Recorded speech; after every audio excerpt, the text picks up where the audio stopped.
All right, welcome back, everybody. Ready for another deep dive. Always. This week, we're going to be focusing on Indonesia. Oh, cool. And specifically, we've got some pretty fascinating developments from the TNI, Polri, and Densus88. Yeah, some really interesting stuff happening there. Lots going on. Like, I was looking at some of this news, and I was like, this is like straight out a spy thriller. Yeah, it is pretty wild. Kind of like, you've got everything. We were talking before about illegal oil and gas operations. That's a whole thing. Yeah, what is going on with that? Apparently, ASPERMIGAS, which is the Indonesian oil and gas industry group, Okay. they want to bring in the BNN and Densus88 Really? to try to, help crack down on it. Is that even, legal? I mean, can they do that? Well, it's definitely a bold move. I think, what they're essentially arguing is that these illegal operations have become so sophisticated Oh, wow. that they need, organizations that are typically associated with drug trafficking and counter-terrorism to come in and kind of help them, figure it out. So these guys are are we talking Ocean's 11 style, oil heist here? Well, I mean, How bad is it? it's pretty bad. I mean, they claim that Indonesia is losing, RP 60 trillion Oh, wow. every year in state revenue. That's a lot of money. Yeah. Yeah. That's enough money to fund their entire education budget for the year, Wow. and still have some leftover. So it's a big hit to the economy. Yeah. But it's not just about the money. Ooh, I mean, it's definitely not just about the money. It's, these illegal operations, they often cut corners when it comes to safety. And that can lead to, some pretty bad environmental damage. Well, yeah. Oil spills and water contamination. Yeah, for sure. Potentially even explosions. Oh, wow. So it's really a recipe for disaster. So they're basically saying, hey, we need to bring in, the big guns to deal with this. Right. I mean, whether or not using the BNN and Densus88 is the right approach, I think that's a question that's being debated right now. Yeah. But it definitely shows how seriously they're taking this issue, and that they're really determined to tackle it. All right, well, let's talk about Densus88 because it seems like they're also kind of shifting gears a little bit in their strategy when it comes to counterterrorism. Yeah. It seems like they're focusing more now on preventing the spread of radical ideologies. Especially in regions like Riau. Yeah. So what's prompting that? I think, they've made a pretty significant number of arrests in Riau over the last couple of decades. Okay. 93 to be exact. Wow. So I think they're recognizing that arresting people is not enough. Yeah. And they need to really address this root of the problem, which is this spread of ideology. And what are those ideologies exactly? I mean, I'm not super familiar with that. Yeah, so there's two main doctrines that they seem to be targeting. One is called takfiri. Okay. And basically it's declaring other Muslims as infidels if they don't adhere to a certain, specific interpretation of Islam. Oh, yeah. And that obviously creates this intolerance, and it can incite violence against people that they're considering unbelievers. The second one is called tagut, or Ansar Tagut. Okay. And that was a little bit more concerning because it actually rejects the Indonesian government. Oh, wow. And the followers see the government as un-Islamic, and they want to overthrow it. So that's a direct challenge to the government. Absolutely. That's scary. Yeah. So it sounds like they're taking this pretty seriously. They are, yeah, very seriously. I mean, they're monitoring 7 known terror groups right now. Wow. Including a Jamaah Islamiyah cell, which was just recently disbanded in Riau. Cool. So, yeah, they're taking this very seriously. So it seems like, we've got the oil and gas thing, and now we've got this Densus88 thing. Yeah. It seems like they're taking a much more proactive approach now. Right. Like they're trying to get ahead of it before it becomes an even bigger problem. Right. Yeah. I think it's a definite shift from being reactive to being proactive. Yeah. Which is definitely interesting.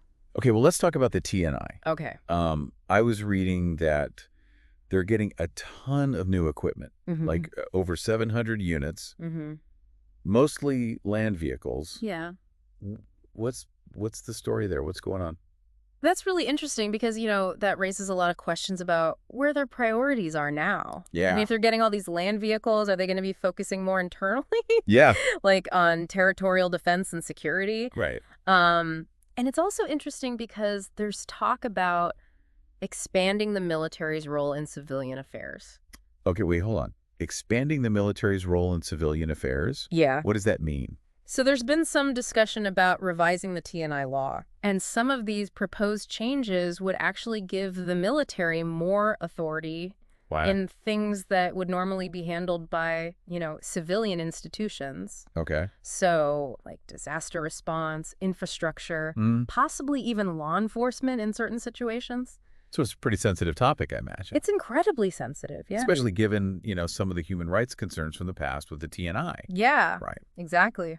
So that's what makes this next piece of news so interesting, is that in addition to all this, new equipment, talk about expanding their role, they've also signed a memorandum of understanding with Komnas HAM, which is Indonesia's National Human Rights Commission. Right.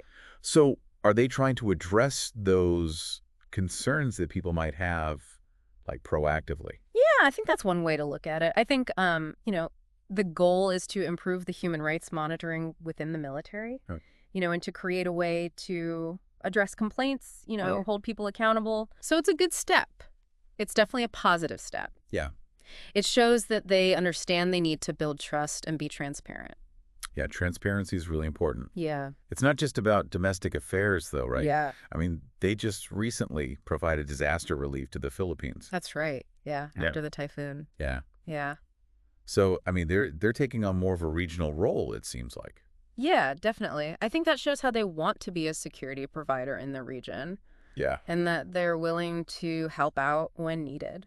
Okay, so we've got the TNI, getting new equipment, expanding their role, helping out regionally. Let's talk about Polri. What's going on with them? So they've got kind of a dual mandate right now. Okay. On the one hand, they're supposed to be supporting the new administration. Right.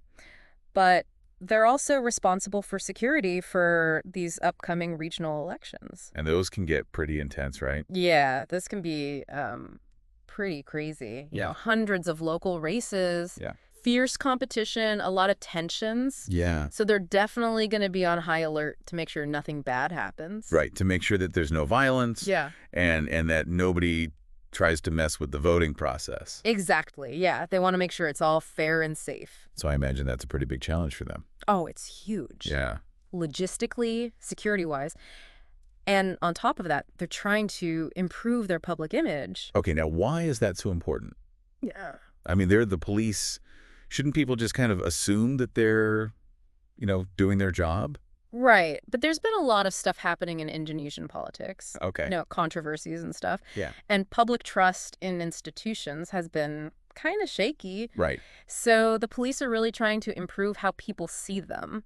Yeah. Trying to rebuild that trust. Okay. And show that they're there to protect the people. I mean, it seems like a smart move. Definitely. Yeah. Especially in a country like Indonesia where, politics can be pretty complicated. Right. It's really important for the police to be seen as, trustworthy. Well, it sounds like they've got a lot on their plate. They do, yeah. They're busy. Okay, before we move on, I just want to touch on one more thing. Okay.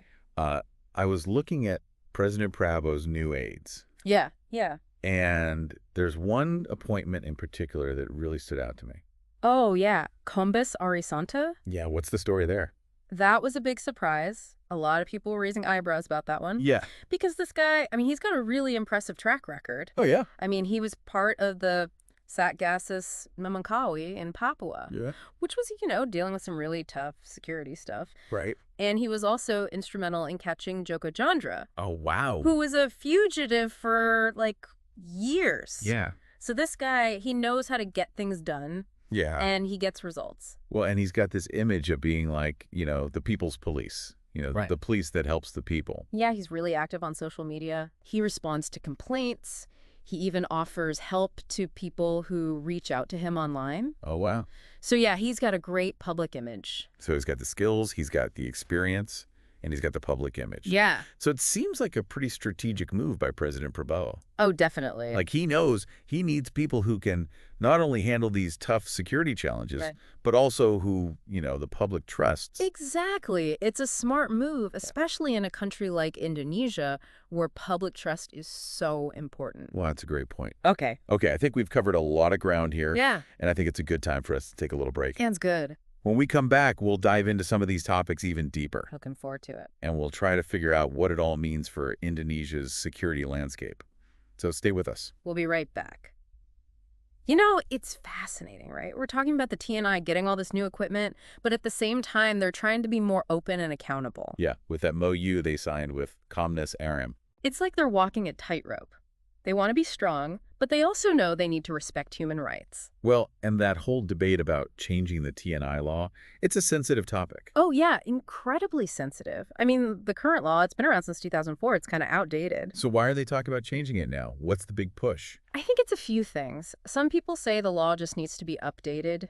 You know, the world's changed a lot since 2004. Yeah. But then there are others who think the military should have more power. Really? Yeah, they think the TNI should be more involved in dealing with things like terrorism or separatist movements, even natural disasters. But wouldn't that give the military too much control? That's the big worry. A lot of people, especially human rights groups, they're concerned about that. Yeah. They say it could weaken democracy if the military gets too powerful. Right, it's about finding that balance. Right. Yeah. You need a strong military, but you don't want them running the whole show. Exactly. And it's not just about the law itself, it's about how it's used. Like, are there safeguards in place to prevent the military from overstepping their bounds? Exactly. That's the key question. So this whole TNI law thing, that's going to be a big story to watch. Huge. It could change everything. All right, well, let's switch gears back to the Polri for a minute.